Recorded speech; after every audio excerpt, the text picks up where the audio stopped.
श्रीमद् भागवतम के दूसरे स्कंद 9वां अध्याय 31वां श्लोक। और आज हमारा दूसरा दिन है इसके ऊपर। तो भगवान चतुश्लोकी के द्वारा ब्रह्मा जी के प्रश्न को उत्तर देने वाले हैं, तो उसकी भूमिका में कुछ कह रहे हैं। पूछे बोले श्री भगवान उवाच। श्री भगवान उवाच। ज्ञानम परम गुह्यम मे यद विज्ञान समन्वितम। ज्ञानम परम गुह्यम मे यद विज्ञान समन्वितम। सरहस्यम तदंगम च गृहाण गदितम मया। सरहस्यम तदंग च गृहाणं कथितं मया। ज्ञानम परम गुह्यम मे यद विज्ञान समन्वितम। ज्ञानम परम गुह्यम मे यद विज्ञान समन्वितम। सरहस्यम तदंगम च गृहाण गदितम मया।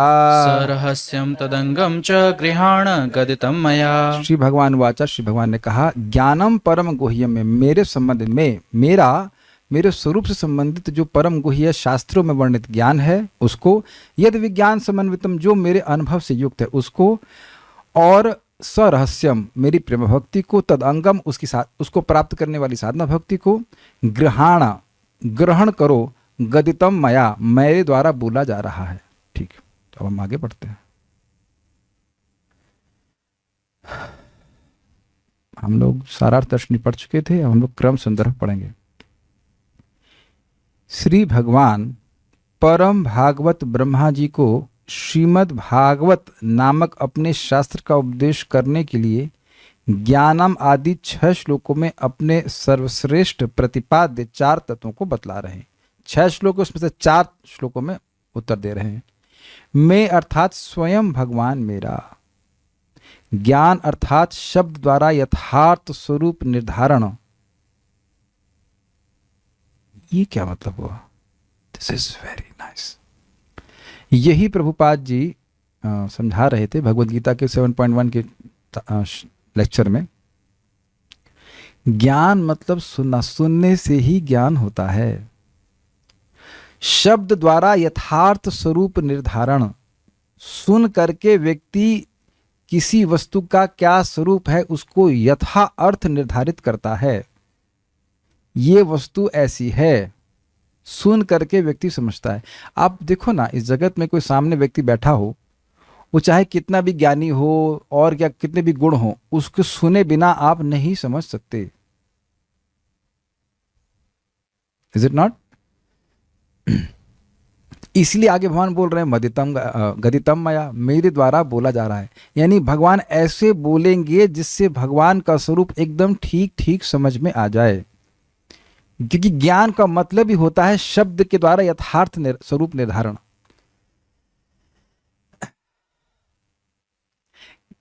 ज्ञान मतलब ही सुन करके समझना, ठीक ठीक समझ पाना। देख करके हम ठीक ठीक नहीं समझ पाते हैं, दिखाई पड़ता है, लेकिन जब हम सुनते हैं भाई ये हाई वोल्टेज लाइन है, तब समझ में आता है ओ।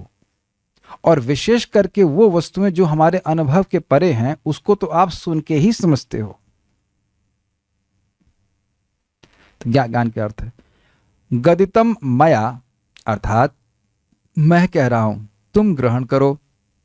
इसका भावार्थ यह है कि दूसरों को इस ज्ञान का बोध नहीं है।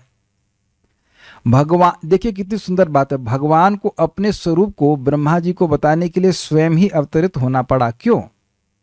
क्योंकि भगवान ही अपने स्वरूप को जानने वाले। तो ये कह रहे हैं कि मेरे द्वारा ग्रहण करो, अर्थात किसी और के पास ये सामर्थ्य नहीं है कि मेरे स्वरूप को ठीक ठीक वर्णन कर सके।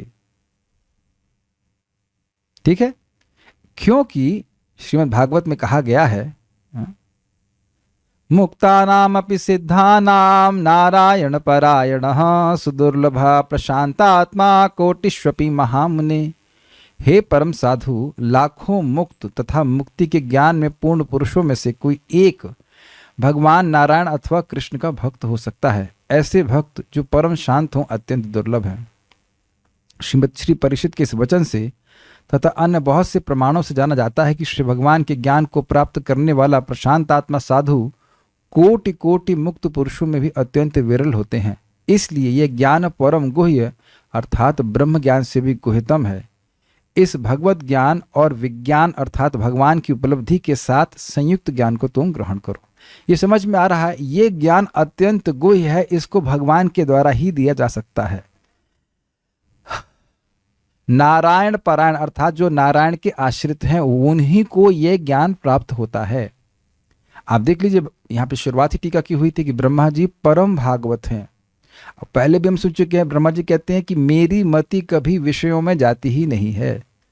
भगवान के प्रेमी है, और हम सुन ही चुके कैसे आनंद से परिप्लुतांत रहा, उनका मन परिप्लुत हो गया था भगवान की भक्ति के द्वारा जनित आनंद के द्वारा। तो बड़े प्रेम से भगवान इनको बात समझा रहे हैं। समझ पा रहे हैं सब बातें? ठीक है। ऐसा नहीं है, कहाँ गया, केवल इतना ही ग्रहण। एक मिनट, एक बात समझने का प्रयास कीजिए। भगवान का ज्ञान तो है, और विज्ञान का अनुवाद कैसे किया जा रहा है? भगवान की उपलब्धि।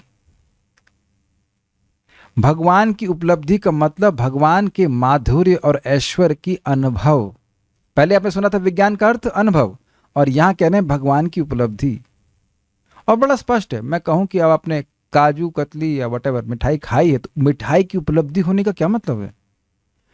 उसका अनुभव करना, उसका अनुभव करना। तो दो तरह से देखिए अनुवाद किया जा रहा है। एक है भगवान का अनुभव करना, और भगवान का अनुभव करना ही भगवान की उपलब्धि है, भगवान की प्राप्ति है। और इसीलिए भगवत प्रेम के द्वारा भगवान प्राप्त हैं, ये कहा जाता है। सब बैलेंस कर पा रहे हैं? क्योंकि जितना भगवान के प्रति प्रेम होता है उतना ही भगवान की अनुभूति होती। भगवान तो हर जगह है, अनुभूति नहीं, अनुभूति का साधन है भगवान की प्रेम। इसीलिए सहरहस्यम प्रेम भक्ति है। बिना भगवान की भक्ति के विज्ञान हो ही नहीं सकता है, असंभव है। बल्कि ज्ञान का अर्थ है कि जिससे ज्ञेय को जाना जाए, जो जानने योग्य वस्तु उसको जाना जाए। और भगवान कहते हैं भक्ति हम अभिजानाति, तो भक्ति ही वास्तविक ज्ञान है उसी से। और भक्ति वास्तविक ज्ञान भी है, अगर देखा जाए तो। भक्ति कर रहे हैं तभी तो भगवान का अनुभव प्राप्त हो रहा है। भक्ति परेशान अनुभव, भक्ति बढ़ती है भक्ति करने से। और परेशान अनुभव भगवान का परोक्ष अनुभव होता है। विरक्ति अन्यत्र चैवा, इसलिए एक काला, इसलिए जगत से विरक्ति हो जाती। तो भक्ति करने से ही भगवान का अनुभव प्राप्त होता है। तो इसलिए कह रहे हैं कि ये भगवान की उपलब्धि, विज्ञान मतलब भगवान की उपलब्धि के साथ संयुक्त ज्ञान को ग्रहण करो, समन्वितम। केवल इतना ही ग्रहण करोगे ऐसा नहीं है, परंतु उसमें भी और जो कुछ रहस्य वर्तमान है उसके साथ इसे रहस्य ग्रहण करो, अर्थात सहरहस्यम। वह रहस्य प्रेम भक्ति रूप है, इसे बाद में सूचित किया जाएगा, क्लियरली बताया जाएगा। इस प्रकार इस रहस्य का अंग जो साधन भक्ति है उसे भी ग्रहण करो।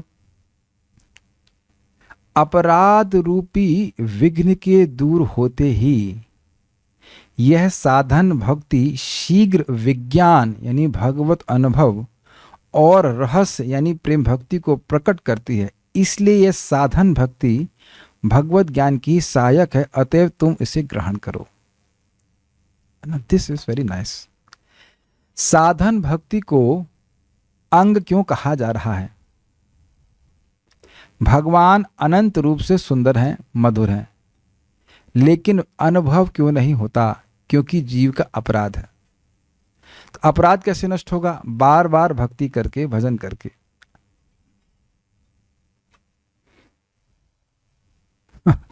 जैसे एक उदाहरण आपको दूंगा, इसको मंगल आरती में लोग जाते हैं, वो समझ लेंगे जिसकी हाइट कम है। समझ में आ गया? भगवान सामने ही खड़े हैं, लेकिन एक सामने एक बहुत बड़ा, वैसे तो वो भक्त है, मैं अपराध नहीं कहूंगा, लेकिन एक बहुत बड़ी दीवार खड़ी है ना। केवल प्रभु माता जी खड़ी हो, सामने कैशव सगा प्रभु खड़े हो जाए तो आओ। प्लीज, मजाक कर रहे हैं। अब इतने लंबे हैं कि कुछ दिखेगा नहीं। अरे भगवान नहीं दिख रहे, हटाओ जरा, इनको हटाओ तब तो दिखेंगे। अब खाली विनोद के लिए बोल रहे हैं, लेकिन एक बात समझाने के लिए कि भाई अपराध सामने खड़ा है तो भगवान तो उधर खड़े, आप अपराध नहीं, प्लीज क्षमा कीजिए, हम उससे मजाक में बोल रहे हैं। अब ये होता है, जैसे मैं कभी कभी मंगल आरती में पहले गाया करते तो सामने कोई व्यक्ति आके खड़े हो जाते थे। अब भगवान को देखे बिना गाने का तो मतलब ही नहीं होता ना। अब उनके लिए तो गा नहीं रहे जिनको हमारे सामने खड़े हैं, स्वाभाविक सी बात है। ये प्लीज हम विनोद के लिए बोले, हम रिकॉर्डिंग चला जाएगा, क्षमा कीजिएगा, लेकिन ऐसे बोल रहे। ये उदाहरण ऐसा देख है ना, भगवान सामने खड़े, दिखते नहीं, क्या करे, सब छोटे से बच्चा है उधर देखे, कोई दिक्कत नहीं। तो अब इस जगत में हम लोग भक्ति कर रहे हैं, आप रोज जब करते ही हो, क्या आपको ऐसा सोचते नहीं कि यार ये असीमित सुख वाला नाम है, हमको अनुभव क्यों नहीं हो रहा ऐसा? तो वो अनुभव ना होने के कारण एक बहुत सिंपल और बहुत ठंडे दिमाग स्वीकार करना चाहिए, यह अपराध है जिसके कारण मैं अनुभव नहीं कर पा रहा हूं। तो बार बार भक्ति करने से, भगवान को प्रसन्न करने की भावना से युक्त होकर भक्ति करता है तो अपराध नष्ट होते हैं। मैं श्लोक से भी समझाऊंगा आगे जाकर कि बहुत आगे जाकर छठे स्कंद में बड़ा स्पष्ट चक्रवर्ती पाद कहते हैं कि बार बार नाम जप करने के लिए क्यों बोल रहे। व्यक्ति के पाप एक ही नाम से नष्ट हो जाते हैं। तो ये अहरनिश क्यों बोल रहे हैं? दिन में और रात में लगा रहे नाम उच्चारण करने में। हम लाइन रख पा रहे हैं, हम सुबह उठ के कर जाए तो बहुत बड़ी बात है, लेकिन इंस्ट्रक्शन ये है कि दिन रात नाम जप करने के लिए क्यों बोल रहे हैं, जब एक ही नाम से पाप नष्ट हो जाता है सारे। अपराध नष्ट नहीं होता है। अपराध, दो बातें हैं, जिनका अपराध है उनका अपराध नष्ट करने के लिए, और जिनका प्रेम है उसको बढ़ाने के लिए, क्योंकि प्रेम की कोई लिमिट नहीं है। इसलिए बार बार नाम करना चाहिए, क्योंकि जितना प्रेम बढ़ेगा, जितनी भक्ति बढ़ेगी, उतना ही अनुभव प्राप्त होगा। तो साधन भक्ति को विज्ञान का और प्रेम भक्ति का दोनों का अंग क्यों कहा जा रहा है, समझ पा रहे हैं आप लोग? विज्ञान मतलब भगवत अनुभव, भगवान का अनुभव। तो भगवान का अनुभव क्यों नहीं हो रहा है? अपराध के कारण। तो अपराध कैसे नष्ट होगा? साधन भक्ति के द्वारा। तो उसका अंग हो गया कि नहीं? सहायक अंग मतलब सहायक, जैसे आपका कोई भी शरीर का अंग आपका सहायक नहीं है, तो उस अंग में, उस अर्थ में लेना होगा कि ये इसका सहायक है। विज्ञान नाम जप अधिक कर रहे हैं तो क्या भगवान का अनुभव कम हो रहा है? इसमें यस और नो भी नहीं निकल रहा है मुझसे आप लोग। जाप अधिक करेंगे, भागवत अधिक पढ़ेंगे तो भगवान का ज्ञान कम हो जाएगा? इधर सिंपल लॉजिक है, जितना भागवत पढ़ रहे हैं, भगवान का प्रसाद ग्रहण कर रहे हैं, जप कर रहे हैं, उससे भगवान का अनुभव बढ़ेगा ना। मूवी देखने से बढ़ जाएगा अनुभव। तो मूवी देखना यह विज्ञान का अंग है या नहीं है? नहीं, ये अंग नहीं है। ये मन हमारा डिस्टर्ब करेगा। ऐसे क्यों देख रहे हैं? ऐसा लग रहा है कि हम कुछ बड़ी मतलब बड़ी अजीब सी बात कर रहे हैं। ये सिंपल सी बात तो आप समझते हो भाई। पिक्चर देखेंगे, इंद्रिय तृप्ति करेंगे तो हमारी वो हमारी विज्ञान का को डिस्टर्ब करेगा, उसका सहायक नहीं है। लेकिन अगर इंद्रिय संयमित करते हैं, भगवान की भक्ति करते हैं, भगवान का प्रसाद ग्रहण कर रहे हैं, जो कुछ भक्ति का कार्य कर रहे हैं, वह हमारे अनुभव को बढ़ाने वाला है कि नहीं? Simple, is it not? तो ये विज्ञान का अंग हो गया। और भक्ति करने से भक्ति बढ़ती है, तो प्रेम भक्ति का भी अंग हो गया। और इसलिए दोनों से इसको आप ले सकते हैं। तद अंगम मतलब साधन भक्ति जो विज्ञान का अंग है, या तदंगम मतलब साधन भक्ति जो प्रेम भक्ति का अंग है, सहायक है। तदंगम मतलब उसका सहायक। हे भगवान, is it that difficult? Okay, इसलिए तुम ग्रहण करो।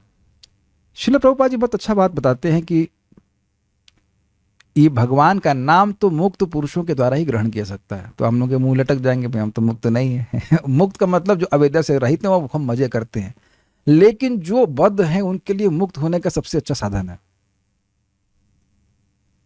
इससे आसान साधन, कुछ इससे अधिक प्रबल और इससे आसान साधन नहीं मिल सकता। आप लोग पता नहीं कभी सोचते हैं कि नहीं सोचते, अगर सतयुग में पैदा होते तो कितना मेहनत करनी पड़ रही होती, अब कल्पना नहीं कर सकते। और यहां हरे कृष्णा बोल दिया यार। प्रभुपाद कहते हैं 1 second of Hare Krishna gives you all that benefit. फिर आप कहेंगे अरे तो फिर हम 16 माला क्यों करें? मेरा प्रश्न है कि 16 माला क्यों ना करो? जब 1 सेकेंड का इतना लाभ है तो फिर अब पूरा 2 घंटा क्यों ना दो, बल्कि और देना चाहिए। क्यों नहीं और दे रहे, ये सोचना चाहिए। तो ये सब बातें साधना भक्ति में आ जाती हैं। ठीक है, साधना भक्ति किए बिना प्रेम नहीं मिलता है। एक बार कदम कानन महाराज प्रवचन कर रहे थे, तो कुछ शिष्यों का मजाक बना रहे थे या कुछ भक्तों का, can't we get it for free? ना, नहीं मिलेगा। ठीक है, यह साधन भक्ति श्रवण कीर्तन आदि भक्ति रूपा है, इसे बाद में प्रदर्शित किया जाएगा। बहुत सुंदर बातें हैं सब बोल रहे हैं। जो ये हम श्रवण कीर्तन कर रहे हैं, इसी से भगवत प्रेम प्राप्त होगा, ये बोल रहे हैं। अथवा परस्पर संवर्धनकारी दो मित्रों के एकत्र अवस्थान की भांति रहस्य पद को तदंगम का ही विशेषण जानना होगा। क्या मतलब हुआ? परस्पर संवर्धनकारी साधन भक्ति से प्रेम होता है। हरे कृष्ण मंत्र करने से भगवान के प्रति प्रेम बढ़ता है, तो भगवान का प्रेम बढ़ने से आप क्या करेंगे? और हरे कृष्णा करेंगे। ये एक दूसरे का वर्धन करने वाले हैं। जब आपका भगवान से प्रेम थोड़ा कम था तो कुछ कथा सुना अच्छा लगा, तो कथा सुने जब किए तो अब और अच्छा लगा ना। तो अब वो और अच्छा लगे तो फिर आप क्या करेंगे? और सुनेंगे, फिर वो और करने का मन करेगा, फिर और सुनेंगे, फिर और करेंगे। इस तरह ये तदंगम जो है ये रहस्य पद का ही विशेषण है, भक्ति का ही विशेषण है, सहायक है। इसलिए अच्छा लगा हमको सुन करके तात्पर्य प्रभुपाद जी का। अब प्रभुपाद का तात्पर्य अगर आपने कल चक्रवर्ती पाद की टीका सुनी तो बिल्कुल आसानी समझ में आ जाएगा। ब्रह्मा जी इस ब्रह्मांड में भगवान के सर्वोच्च भक्त हैं, परम भागवत हैं। अतः भगवान ने उनके 4 प्रश्नों का उत्तर 4 महत्वपूर्ण वक्तव्यों के रूप में दिया है जो चतुश्लोकी मूल भागवत के नाम से ज्ञात हैं। आपको नहीं लग रहा एकदम चक्रवर्ती बात की टीका कल हम लोग पढ़े थे एकदम एग्जैक्ट, अगर आपने उसे थोड़ा सा पढ़ करके आए तो बिल्कुल आसान है। और अब मैं व्याख्या नहीं करूंगा। आप लोगों को शायद लगता होगा कि हम उस दिन कल क्यों इतनी मेहनत कर रहे थे ताकि आज कम करनी पड़े। एक बार वहां आप ठीक से समझ लेंगे तो आपको समझ आए। देखो मैं बार बार बोल रहा हूं और ये मैंने परम पूज्य राधारमण महाराज से भी सीखा, परम पूज्य वृंदावन चंद महाराज से भी सीखा। वो हमेशा इस बात को कई बार क्लियर किए हैं कि प्रश्न समझिए। आप लोग उस क्लास में शायद नहीं थे, हम पहली बार शायद महाराज गौशाला आश्रम में हम अपने छोटे से रूम में क्लास करते थे तो महाराज आते, हाँ श्रीनाथ जी, हाँ महाराज तो क्या प्रश्न है, याद है आपको, पता है भागवत के 6 प्रश्न क्या है। तो जब तक प्रश्न नहीं समझ में आएगा उसका उत्तर का कुछ हम रिलेट नहीं कर पाएंगे। तो कल हम लोग कुछ कुछ समझाए थे, वो अब प्रभुपाद यहाँ पे समझा रहे हैं। देखिए ये बात समझ रहे हैं। पदार्थ में तथा अध्यात्म में भगवान के कौन कौन से रूप हैं।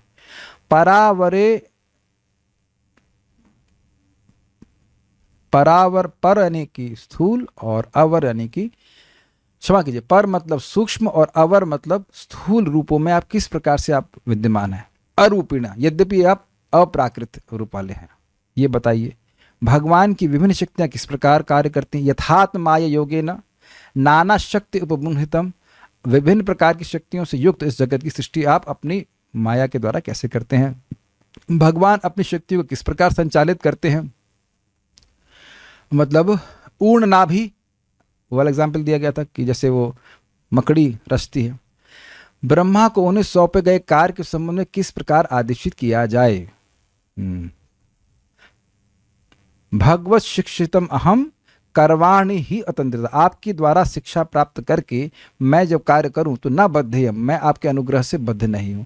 तो क्या क्या शिक्षा मिले, क्या क्या ऑर्डर है, जरा बताइए, वह करना। तो ये 4 प्रश्न ब्रह्मा ने किए। इन प्रश्नों का पूर्वाभास इस श्लोक में मिलता है। भगवान ब्रह्मा को सूचित करते हैं कि शास्त्रों में, हाँ ये लाइन थोड़ा समझिए।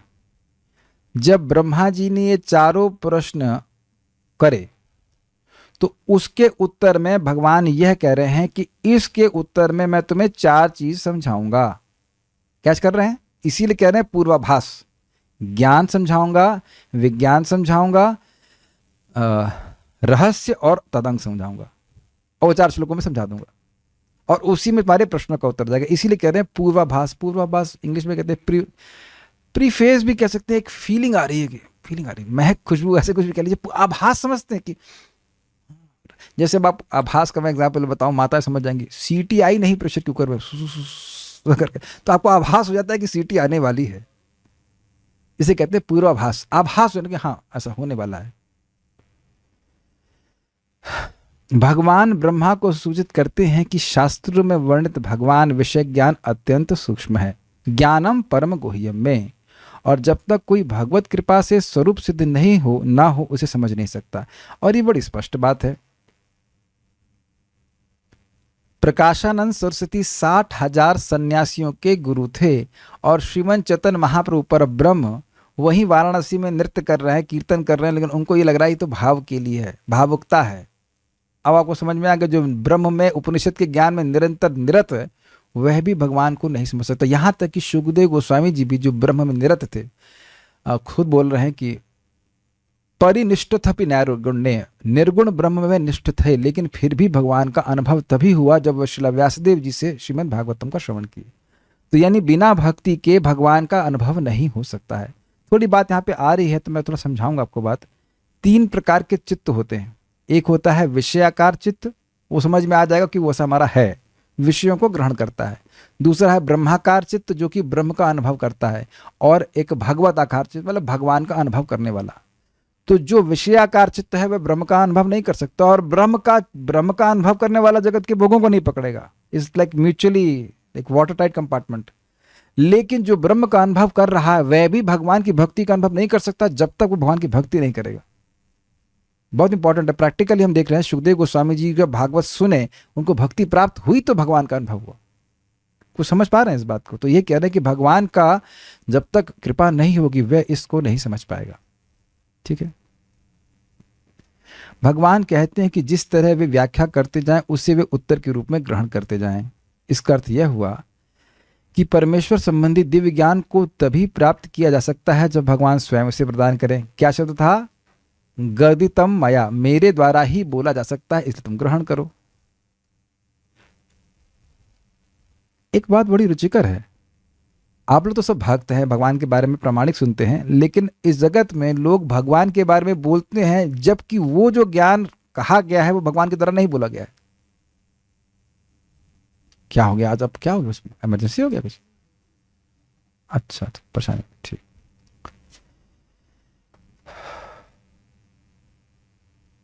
मैं ये कहना चाह रहा हूं कि जगत में लोग भगवान के बारे में बोलते हैं लेकिन वो किसी से सुन के बोल रहे हैं, और यह प्रश्न नहीं करते कि जिससे सुन के वो बोल रहे हैं, वो जिससे सुना है वो परंपरा क्या भगवान से सुनने और बोलने की द्वारा शुरू करी गई है? आप कैच कर रहे हैं इस बात को? वो कुछ भी भगवान के बारे में बोलते हैं लेकिन वो बात भगवान से नहीं आई है। ये गदितम माया का यहाँ पे आशय है कि जब तक भगवान अपने बारे में नहीं बताएंगे वो परंपरा गलत ही बताएगी, गलत ही बताएगी भगवान के बारे में। Very nice. जब एड्रेस ही गलत है तो पहुंचेंगे कैसे? आप लोगों को कभी अनुभव हुआ कि गूगल मैप बोल देता कि हाँ हम पहुंचा दिए मैं आपको बता, हम टेलर ढूंढ रहे थे, टेलर नियर मी, बड़ा विश्वास किया कि ना कोई जरूरत नहीं है, घूमते रहे घूमते रहे, कहता है you have reached your destination you have reached your destination. यहाँ तो कुछ नहीं है, तो निराकार, यहाँ तो कोई टेलर नहीं है, बिल्कुल कंफर्म्ड। अपने पे इतनी हंसी आ रही थी, बार बार घूमे जा रहे हैं। अब देखा होगा घूमते जाएंगे फिर वो रोड घुमा करके फिर वहीं लेके आ जाए, कहते आप आपका डेस्टिनेशन पहुंच चुके हो लेकिन वहां कोई टेलर नहीं था। और मुझे अपने पे इतनी, अपनी मूर्ता पे इतनी हंसी आ रही थी कि हमारे नटवर प्रभु बोले हैं गोमाता में टेलर है।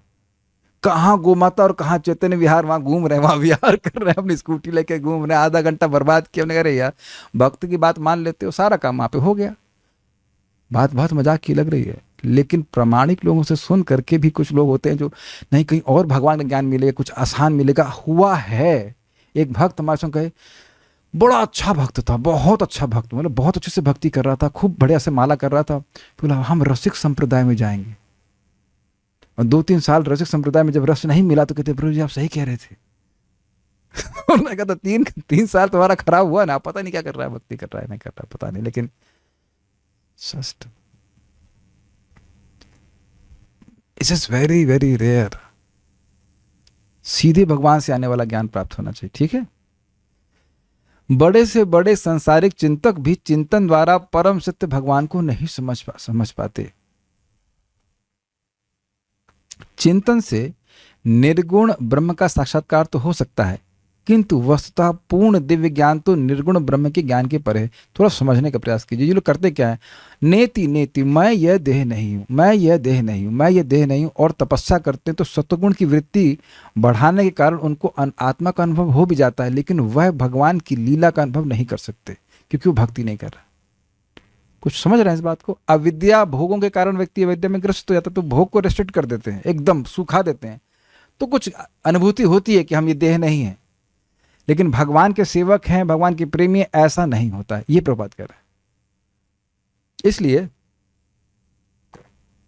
इसे परम को यह ज्ञान कहा गया है। इसकी व्याख्या मैंने कल आप लोगों को एक सूर्य वाले एग्जाम्पल से करी थी। सूर्य की रोशनी भले व्यक्ति अनुभव कर रहा है, लेकिन इसका अर्थ यह नहीं है कि अब वो यह भी समझ लेगा कि सूर्य देवता है। यह हम लोग उसमें से बिना सुने हम समझ ही नहीं सकते। और यह भी नहीं समझ सकते हैं कि सूर्य वहां पे रथ है, उनके वो राजा हैं, तो वहां पे वो भी राजर्षि है कि नहीं, तो वहां पे उनके से प्रजा भी होगी और सब अग्नि से बने हुए शरीर से युक्त होंगे। ये हम लोग सुनकर बिल्कुल सही समझ रहे हैं, और हम लोगों को क्या बोलेंगे साइंटिस्ट, अरे भावुक लोग हैं, इनको क्या भाव देना भाव गीता मानते हैं। और तुम क्या मानते हो? तुम तो अपनी आंख की बात मानते हो। हम अपने कान की बात मानते हैं, भगवान की बात सुनते हो, तुम अपनी आंख की बात मानते हो। फिर जैसे कोई इस घर के बाहर निकल जाए, इस हॉस्पिस के बाहर निकल जाए, तो कहें आए तो मरने वाले लोग आते हैं यहाँ पे, हम मरने आए यहाँ पे, सब मरने आए यहाँ पे, हम लोग बैठे यहाँ पे, हम जो बैठे हुए हैं, धाम की बात छोड़ दीजिए, हम लोग कथा सुन रहे हैं, तो मृत्यु को बाहर छोड़ करके तुम वेट करो, वहां रहे अभी कथा सुन कर है ना। यही तो बोल के आ रहे हैं। बाहर का जनता ये सोच, कोई सोच ही नहीं सकता है कि हॉस्पिस में क्लास होगी। कैसे हो सकता है? अस्पताल में रोज गीता भागवत कौन से होती है, कौन से अस्पताल में होती है, जरा बताओ। मरने के पहले वाला ट्रीटमेंट होता है, हम तो मरने के बाद वाला ट्रीटमेंट यहाँ कर रहे हैं कि मरना ना पड़े। Is it not? तो अब आप बाहर से कोई निकल जाएगा तो क्या देखेगा? Is it not? कुछ नहीं देख पाएगा। तो सुनेगा कहाँ क्लास होती है, जाके अंदर देखेगा तब जाके समझेगा ना कि अंदर कुछ लोग बैठे हुए हैं। ये मैं समझाने का प्रयास कर रहा हूँ, ये गुह्य ज्ञान है।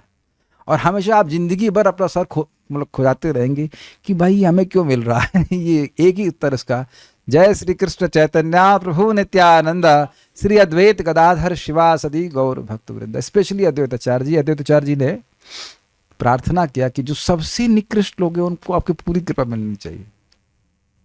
मैं कहा तथास्तु। ठीक है, अनेक मुक्त जीवों में से विरला ही भगवान को जान पाने का अधिकारी होता है। अभी पढ़ा था नारायण परायण, और उसके बाद यह नहीं कहा गया कि जो नारायण परायण उससे भी कोई श्रेष्ठ है। मुक्तानाम अपि सिद्धानाम नारायण परायणा सुदुर्लभ प्रशांतात्मा कोटिष्वपि महामनि, यही श्लोक कोट किया गया था अभी। तो जो मुक्त हैं, अविद्या से रहित हैं, उनमें से भी जो सिद्ध हैं वो कम हैं, और उनमें से भी जो भगवान के नारायण परायण है वो सर्वश्रेष्ठ है। उसके बाद कौन है? उसके बाद कोई नहीं है। यानी भगवान का भक्त होना ही सर्वश्रेष्ठ है। और यही बात आप 6 अध्याय के 47 श्लोक में सुनते हैं। क्या सुना था आपने?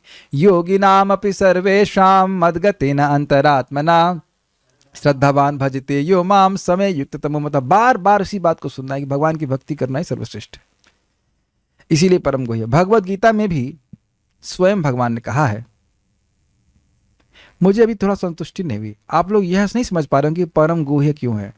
भगवान के भक्त सर्वश्रेष्ठ हैं सभियों में, तो इसका संबंध परम गुह्य से कैसे है? भगवान के भक्त सर्वश्रेष्ठ हैं और वही भगवान को समझ सकते हैं। जो सर्वश्रेष्ठ लोग जिस ज्ञान को केवल सर्वश्रेष्ठ लोग ही समझ सकते हैं, वो सर्वश्रेष्ठ ज्ञान हो गया कि नहीं? Got it? ठीक।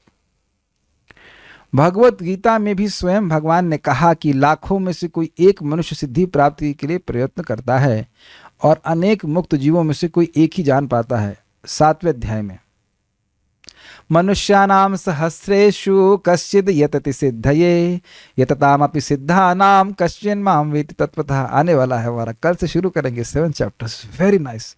हजारों मनुष्यों में से कोई एक व्यक्ति सोचता है, मनुष्य नाम सहस्रेषु कश्चित यतति सिद्धये, सिद्धि के लिए कोई प्रयास करता है। मतलब आहार निद्रा भय मैथुन में ही जीवन बिता देते हैं। तो वो सोचता है क्या इसके परे भी कुछ है? उसको ये नहीं पता कि भगवान है, कुछ है, बस इसके परे भी कुछ है क्या?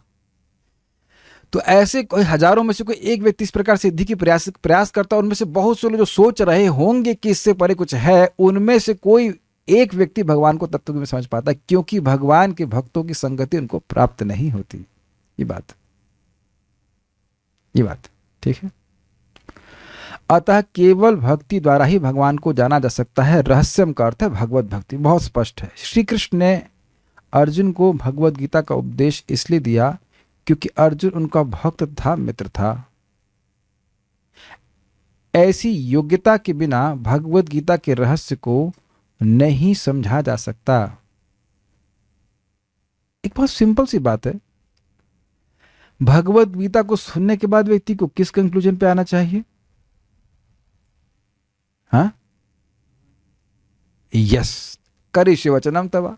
भगवान, मैं आपके वचन के अनुसार करूंगा। तो भगवान ने क्या बोला? एक ही बात 2 बार बोले, मन मना भव मद भक्तो मदयाजी माम नमस्करु माम एवशसि युक्त एवं आत्मानं मत परायण। अलग अलग जगह तो बात एक ही बोल रहा है। अब अगर किसी को यही समझ में नहीं आया तो गीता पढ़ा। इसीलिए भगवान ऐसे लोगों को बताते हैं जो समझे इस बात को। भगवान को पहले ही पता है कि इसको अगर गीता दी जाएगी और ये पढ़ेगा तो ये करेगा। अन्य लोगों को, आप जो अभक्त है, जो सुनना ही नहीं चाहता, उसको आप बताने के बाद भी उसको समझ में नहीं आएगा। मेरा निवेदन है कि आप ऐसा असफल प्रयास जीवन में जरूर करें। और बड़ा आसान तरीका है, एक लंबी यात्रा पे चले जाइए, हरिद्वार तक चले जाइए, एक आदमी जरूर मिल जाएगा आपको, सामने वाला बैठा, उसको समझाइए। या तो आप सफल हो जाएंगे और नहीं तो ऐसा असफल हो जाएंगे कि आपको बिल्कुल गीता सामने दिखाई पड़ेगी। नहीं, ये व्यक्ति सुकृतिवान नहीं, समझेगा ही नहीं। आप बोलेंगे ए हो जाएगा जेड, वो बोलेगा का, बोलेंगे ए, वो बोलेगा आ, ही जस्ट गो एनीवेयर, आपकी बात समझ ही नहीं पाएगा, जबकि वही इंसान है। देखिए आपने अनुभव किया होगा, जिससे जिसके प्रति प्रेम होता है उसके गुणों को जितना सुनते हैं उतना और सुख मिलता है, ये अनुभव किया है। और जिस व्यक्ति को आदमी घृणा कर रहा है, इसे द्वेष कर रहा है, उसकी वो गुण तो कभी सुनना भी नहीं चाहता है, अरे ऐसे है लेकिन, उसके फिर वो नेगेटिव बोलेगा। तो इसीलिए भगवान कह रहे हैं भक्तो सुमि सखा चित्ती, जब भगवान बोलेंगे तो अर्जुन को सुख मिलेगा क्योंकि भगवान के भक्त हैं, ये बात ठीक है। ओके, कहाँ गया। अतः जब तक कोई भक्त बनकर भक्ति में सेवा नहीं करने लगता तब तक वह श्री भगवान को समझ नहीं पाता। यह रहस्य ईश्वर प्रेम है। श्री भगवान को जानने का रहस्य इस योग्यता में निहित है। ये क्लियर समझ में आ रहा है। विज्ञान विज्ञान भगवान का तभी होगा जब भगवान का प्रेम होगा, और भगवान का प्रेम होगा जब हम साधना भक्ति करते हैं, ये बात है। ईश्वर के दिव्य प्रेम को प्राप्त करने के लिए भक्ति संबंधी विधि विधानों का पालन आवश्यक है, नॉट ऑप्शनल। ये किसकी व्याख्या कर रहे हैं प्रभुपाद बताइए। तदंगम साधना भक्ति। इन विधि विधानों को विधि भक्ति कहा जाता है और नव दीक्षित भक्त अपनी वर्तमान इंद्रियों से इनका पालन कर सकता है। अब कितनी सुंदर बात बोली गई है। यद्यपि हमारी इंद्रियां भौतिक हैं, लेकिन सिस्टम ही बनाया गया है कि इन्हीं इंद्रियों से भजन करके दिव्यता को प्राप्त कर लीजिए। मैं इस बात को कई बार समझा रहा हूं, और महाराज यहां बोल रहे थे और आपने शायद पता नहीं पकड़ा नहीं कि इस बात को, भाई ये देह है बहुत खराब, ऐसे से कोई फायदा नहीं है देह का, लेकिन इसी वर्तमान देह से, इसी इंद्रियों से आप दिव्य इंद्रियां प्राप्त करेंगे कि नहीं करेंगे। भक्ति, भगवान की प्रेम भक्ति तो इसी देह से करेंगे ना। कोई स्वीकार करने में तो क्या स्वीकार अस्वीकार की बात नहीं, कर ही रहे हैं। अभी जो वर्तमान कान है, पेट है, पेट से भगवान का भोजन हजम कर रहे हैं, प्रसाद हजम कर रहे हैं, कान से सुन रहे हैं, इसी से तो कर रहे हैं, किसी और से कर रहे हैं। इसलिए इसका ध्यान रखता है व्यक्ति। इसे कहते हैं युक्त वैराग्य। वो शरीर से अटैच नहीं है, इस शरीर के से प्राप्त होने वाले फल से अटैच्ड है, जो है भगवान की भक्ति। Is it okay. ये प्रभुपाद जी का शब्द है कृष्ण बुक में, taking care of the body is part of devotional service. हम मक्खन नहीं लगा रहे हैं, मक्खन मलाई नहीं पोत रहे हैं, लेकिन स्वस्थ रखते हैं, अपने शरीर के प्रति अत्याचार नहीं करते हैं, ताकि क्योंकि शरीर से हम भगवान की सेवा कर सकते नहीं, इसी से ही करते हैं। इदम शरीरम खलु धर्म साधनम, ये शरीर ही निश्चित रूप से धर्म का साधन है। आप इस बात को विचार करें तो बहुत जबरदस्त बात है।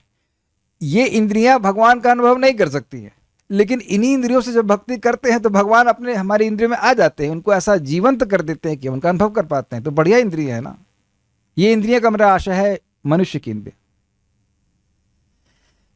इसीलिए भगवान मनुष्यों को बनाकर खुश होगा कि ये लोग झगड़ा करेंगे आपस में, नहीं, इसलिए खुश हो गए कि ये इनमें से कुछ एक दो तो भक्ति करके हमारे पास आ जाएंगे वापस। और सोचिए आप सभी लोग भगवान के प्रिय हैं क्योंकि आप एग्जैक्टली वही कर रहे हैं, और मतलब मोस्ट ऑफ टाइम जो भगवान चाहते हैं, हरे कृष्ण मंत्र जप करना, भागवत सुनना।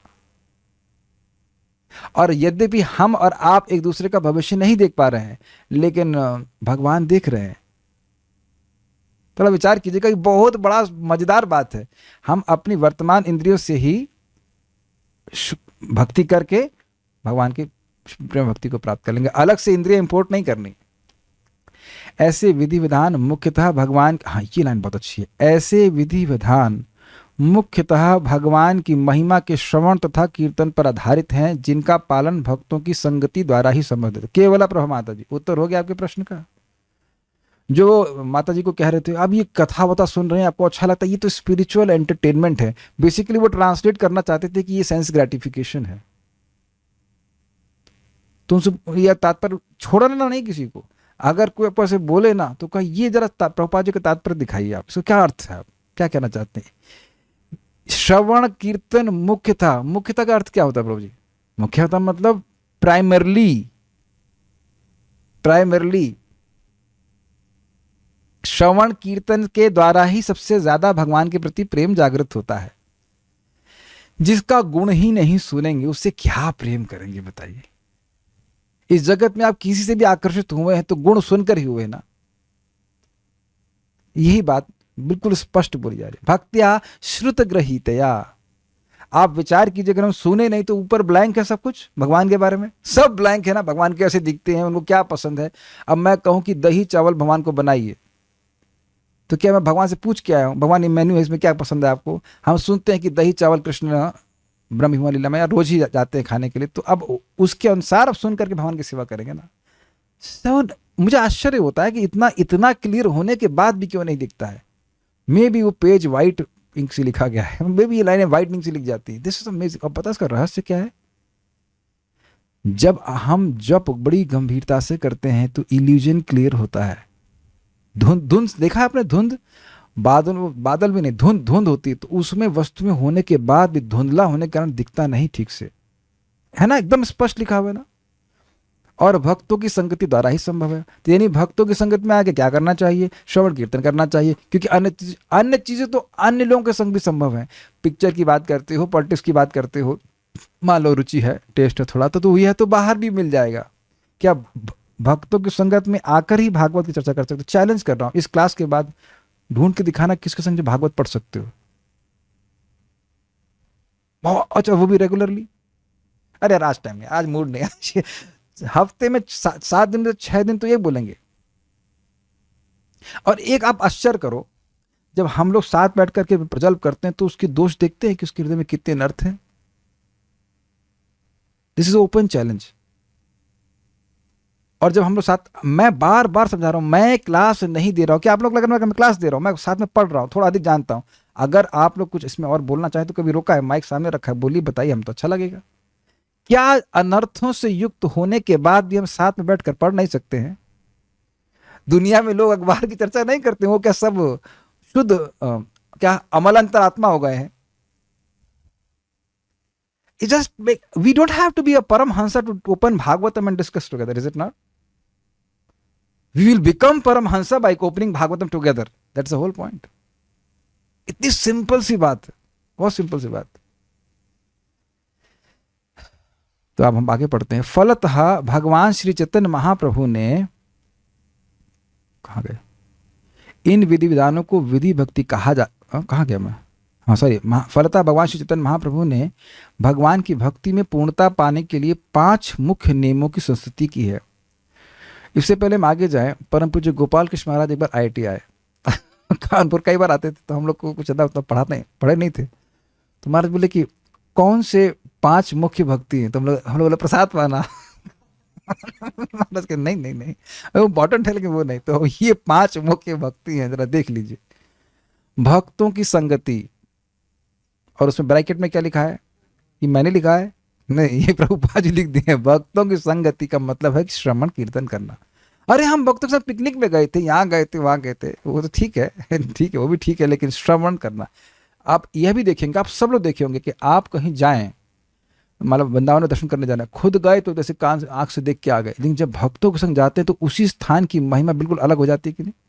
पीली पोखर में आपको दिख जाएगा कि राधा रानी के वो हाथ धुले थे तो पीली हो गई, वो पोखर पीला हो गया। तो क्या महाराज लोगों से सुना है तो सुन करके देखते हैं आप। We enter the land of श्रद्धा, फेथ। तो भक्तों की संगति से होना चाहिए, जहां पे भी जाएं भक्तों की संगति हमें हो जाए। भक्तों की संगति मीन श्रवण, ठीक। नेक्स्ट, दूसरा, भगवान की महिमा का कीर्तन करना, जो सुना वह बोलना चाहिए। तीसरा है शुद्ध भक्त से श्रीमद् भागवत सुनना।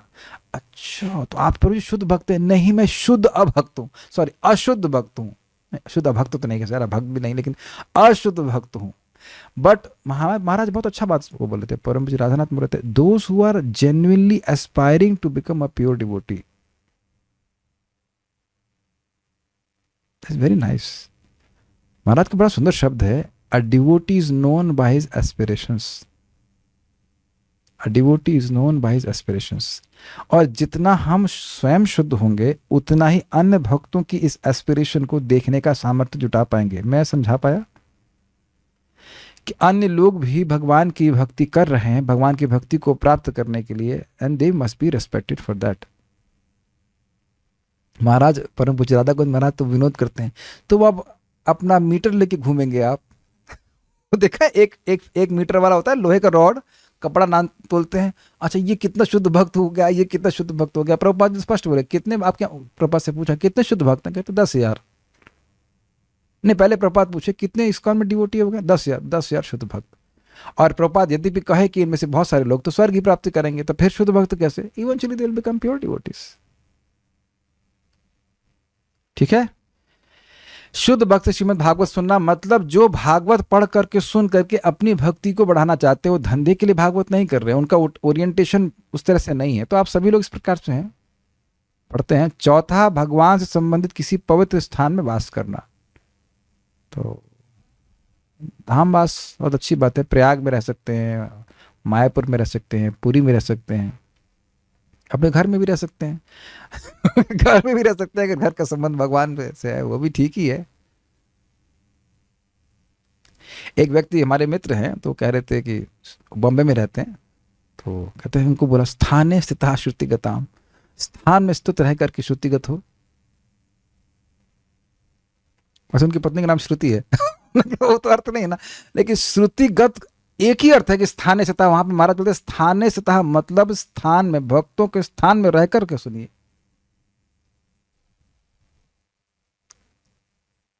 तो अब कभी कभी जो काउंसलिंग जो दे रहा है वो काउंसलिंग भी मटेरियली मोटिवेटेड होती है। बॉम्बे में रहना अच्छा लग रहा है तो वो ऐसा काउंसलिंग नहीं। वैसे प्रभु का तो बहुत मन है कि वृंदावन आएंगे, उन्होंने प्लान कर लिया कि वो आएंगे भी। लेकिन एक तो है कि अपने घर में रहकर सुनो, चलो ठीक है, अच्छी बात है, सुन रहे हो। लेकिन एक और भी अर्थ है कि धाम में रहकर सुनो, जो साधुओं का स्थान है वहां रहकर सुनो। तो दूसरा अर्थ क्यों नहीं ग्रहण कर रहे? और चलो एक बात बहुत स्पष्ट समझ लीजिएगा, दुनिया में आपको काउंसलिंग बहुत करेंगे, लेकिन आप भी तो अपने को जानते हैं ना कि आपकी एस्पिरेशन क्या है। क्या हमेशा दूसरों के अनुसार ही चलेंगे? कुछ आपकी भी तो इच्छा है। आर यू डेड स्टोन और समथिंग? और आपको याद है महाराज अभी बीच में क्या बोला था? वृंदावन चंद्र महाराज धाम वास के पर बोल रहे थे ना, तो कुछ लोग कहते हैं कि धाम में नहीं आना चाहिए। तो महाराज पूरा एक स्पेक्ट्रम बता दिए, जो महा आसक्त है, गाढ़ आसक्ति वो भी, और जो परम विरक्त है वो भी, सब आ सकते हैं। तो अब महाराज बोले कि अब जो लोग मना कर रहे हैं वो अपना कुछ मत दे रहे, उस पर हम कुछ नहीं कहना चाहते। शास्त्र ये कह रहा है, आचार्य गण कह रहे हैं कि जो गाढ़ आसक्ति वाला है वो भी आ सकता है, और जो एकदम परम विरक्त है वो भी आ सकता है। भगवान स्वयं कह रहे हैं महापापी और पूरा शरणागत दोनों आ सकते हैं, तो बीच वाले भी आ सकते हैं। जिन लोगों को सोना अच्छा लगता है वो धाम में आकर सोए, क्योंकि जो बाहर भजन कर रहा है बहुत अच्छे से, उससे वह व्यक्ति श्रेष्ठ जो धाम में आकर सो रहा है। तो इट्स गुड, अगर आपका अपॉर्चुनिटी है तो you can work from home here if possible. ये होता है, और नहीं तो कम से कम कुछ समय के लिए तो रहना चाहिए। ठीक है, वैसे 1 जन्म 2 जन्म तो थोड़ा ही समय है, 10-100-200 साल तो रहना ही चाहिए। केशव सखा प्रभु, आपको अच्छा नहीं लग रहा धाम में रहने में? Is it not? You can feel it ना। बोलिए यस अच्छा लग रहा है, हाँ अच्छा लग रहा है, सही यस बोल रहे हैं, ठीक है। घर से अधिक अच्छा लग रहा है ना? यस, क्योंकि हमने इनके दोनों घर देख लिए। यहाँ वाला घर देखेंगे तो दिल्ली वाला घर, तो गाजियाबाद वाला घर तो बिल्कुल नहीं, बहुत बड़ा है, बहुत सारा कुछ अच्छा, लेकिन वहाँ से फिर भी आप देखेंगे सिंपल छोटा सा यहाँ पे आपका आशियाना है, लेकिन फिर भी बहुत अच्छा लग रहा है। एक मैं आपको बताता हूँ बहुत मज़ेदार बात। हम लोग गए थे, कहाँ गए थे? अयोध्या। तो हम अपनी बुद्धि लगा रहे थे, वहाँ अयोध्या में सरयू है इस प्रकार से, तो इस तरफ अयोध्या है, फिर सरयू, उस तरफ गोंडा। तो हमने कहा भाई सरयू तो सरयू ही है, तो उधर जाके स्नान कर लेंगे, इधर हम पैसा देना पड़ेगा पंडों को। तो पंडों ने बड़ी अच्छी बात बोली, मैं स्ट्राइक की, कहते वहाँ अयोध्या नहीं है, उधर है ना। इंटरेस्टिंग बात, उस तरफ कोई स्नान नहीं कर रहा है और इधर लोग स्नान कर रहे हैं। आप मेरी बात समझ रहे हैं? इधर अयोध्या और उसके उस तरफ गोंडा। कुछ यहाँ धाम का भी क्षेत्र है ना, कि इधर मरे तो अपने कर्म के अनुसार, इधर मरे तो कृष्ण के अनुसार कहाँ भगवान के पास पहुंचे। कुछ अंतर तो है ना। धाम तो धाम ही है, रहना चाहिए। बल्कि पता है, ये भक्ति में बढ़ने का एक सूचक है कि प्रीति तद विषयते स्थले। व्यक्ति की प्रीति होती है जहां भगवान का धाम है, वहां पर रहेंगे। बल्कि आपने कभी ऐसा अनुभव किया कि किसी से आप प्रेम करते हैं? मैं अगर करते होंगे तो आप ऐसा अनुभव करेंगे कि उससे 2 दिन के लिए भी दूर जाना खराब लगता है। और अगर आप यहाँ पे आके रहने लग गए और आपको बाहर जाना पड़ता है और आपको खराब लगता है, तो यही है भगवान का आपके प्रति प्रेम विशेष रूप से प्रस्तुत करने का लक्षण। ये मेरे शब्द नहीं है, रामकृष्ण प्रभु जो 3 लाख नाम उच्चारण रोज करते हैं, बहुत महान भक्त हैं, तो वो, मैंने कहा हम बाहर जाते हैं लेकिन अच्छा नहीं लगता, तो कहते हैं भगवान, ये भगवान का प्रेम है, आपको वापस खींचता है, वापस खींचता है, ये भगवान को भी अच्छा लग रहा है, आप क्यों जा रहे come back, come back, come back. These are my feelings. I am not say कि इसके अलावा कोई और ऑप्शन नहीं हो सकता, क्योंकि प्रभुपाद जी कहते हैं अगर वहाँ बाहर रहकर प्रचार कर रहा है तो वो भी भगवान का धाम में ही रह रहा है।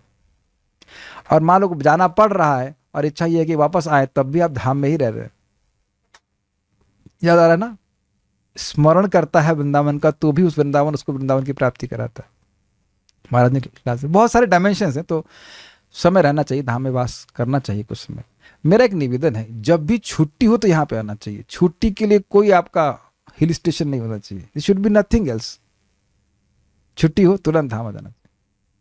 आप कहेंगे पर छुट्टी मिलती ही नहीं है, तो उसका तो हम कुछ नहीं कह सकते, but as soon as you, Shaili Shukla माता जी, मम्मी को आप एक बार भी धाम में लेके आओ, this is very bad, very bad. Bring, ठीक है। अब मुझे याद आ रहा है, नानी जब शरीर छोड़ रहा था तो हम मामा जी को बोले, अरे मरने ही वाली है ना, तो अस्पताल में मरे, कार में मरे और धाम में मरे, तो एक ऑप्शन है ना, 1/3 ऑप्शन संभावना है कि यहाँ आके मर जाएंगे, यहीं आके मर गए, क्या कठिनाई। ठीक है। तथा 5वां है भक्ति सहित भगवान के श्री विग्रह का को पूजना। This is very nice. देखिए, केवल विग्रह की पूजा नहीं कह रहे हैं, श्री मूर्ति श्रद्धाय सेवन, ये कृष्ण है, ऐसे सेवा करना, तब कुछ अंतर समझ रहे हैं। इस जगत में देखा जाता है कि आप प्रैक्टिकल देखेंगे, वो मूर्ति की पूजा करते हैं इसलिए ताकि धन मिले, देखा है, वो कुछ करते हैं बस पैसा मिल जाए, उनको भगवान में श्रद्धा नहीं है, इनको विश्वास नहीं कि भगवान है। तो आंखों में देखे थे इधर, मैंने कई बार उदाहरण दिया, वो शालिग्राम को भोग लगा रहे हैं, ऐसे ही मान लीजिए ये चाय के औरतें ऐसे लिया ये भी नहीं है कि चाय सामने रख दें, कहीं भाई शालिग्राम पी गए तो क्या होगा, इतनी मुश्किल 10 रुपए की चाय आती है भाई, महंगी है, तो अगर चाय पी गए शालिग्राम तो बड़ी दिक्कत हो जाएगी। शालिग्राम को चाय ऐसे ही नहीं पिलानी चाहिए, और वहां भी भाव ऐसा खाली चिट्टा मार दिया, बताइए तब उसका कारण क्या है, बताइए। कारण यही है कि श्रवण का भाव है, श्रवण का भाव। तो अगर श्रवण का परिपूर्णता रहती तो श्रद्धा रहती कि ये साक्षात भगवान है। ठीक है। ऐसे विधि विधान भक्तिमय सेवा के अंग स्वरूप हैं, तदंगम। अतः ब्रह्मा जी की प्रार्थना के अनुसार भगवान इन 4 प्रश्नों तथा इनके अंगभूत प्रश्नों के विषय में अपनी व्याख्या प्रस्तुत करेंगे। हम यहाँ पे स्टॉप करते हैं। कोई प्रश्न क्या है? हम लोग आए ही क्यों? हम लोग हैं यहाँ पे आए का क्या मतलब हुआ? आए का क्या मतलब? ये प्रश्न पता नहीं कहां से आए क्यों। जब हम लोग भगवान के पास थे, अच्छा आप भगवान के पास थे, अच्छा जब हमने ऐसा किया ही जो हमें जन्म लेना पड़ा, हम भगवान के पास नहीं थे। भगवान के पास वही लोग रहते जो बुद्धिमान है, हम लोग गधे नंबर जो यहाँ पड़े हुए हैं। इसलिए ऐसे सोचना नहीं चाहिए। अनादिकाल से जीव यहाँ पे पड़ा हुआ है। जो व्यक्ति भगवान के पास है वो असीमित सुख का अनुभव करता है। असीमित सुख का अनुभव करने वाले व्यक्ति इस दुखमय जगत में क्यों आएगा? ये बहुत लंबी व्याख्या में उसको टच नहीं कर रहे हैं। ठीक है। तो अब मुझे भी कौतूहल है कि भगवान क्या बोलेंगे, हमको भी नहीं पता भगवान क्या बोलेंगे। So will see Krishna willing tomorrow. Stop here. Shrimad Bhagavatam की जय, श्रील प्रभुपाद की जय, निताय गौर प्रेमानंदे। सो